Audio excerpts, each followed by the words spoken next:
আপনারা সকলেই জানেন যে বিগত কয়েকদিন আগে এখানে আরজি কর হসপিটালে একটা দুর্ঘটনা ঘটেছে। একজন মহিলা, তার সাথে খুবই নির্মমতার সাথে অত্যাচার করা হয়েছে। এবং আমি সকালে আজকে সোশ্যালেও পোস্ট করেছিলাম, আবারও বলছি যে আগামী আর কিছুক্ষণ পরে স্বাধীনতা দিবসে আমরা পা দেব, কিন্তু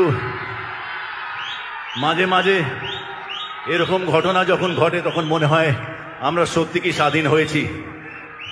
তো তাই আমাদের হাতে যতটুকু আছে, আমরা এখানে উপস্থিত যারা আছি তারা সকলেই সেই মহিলা, তার পরিবারের প্রতি, তার আত্মীয় পরিজনের প্রতি আমরা যদি তার পরিবারের শান্তি কামনার জন্য, আমাদের রাজ্যের শান্তির কামনার জন্য 1 মিনিটের জন্য যদি নীরবতা পালন করি, আমার খুব ভালো লাগবে। সবাই আমরা 1 মিনিটের জন্য,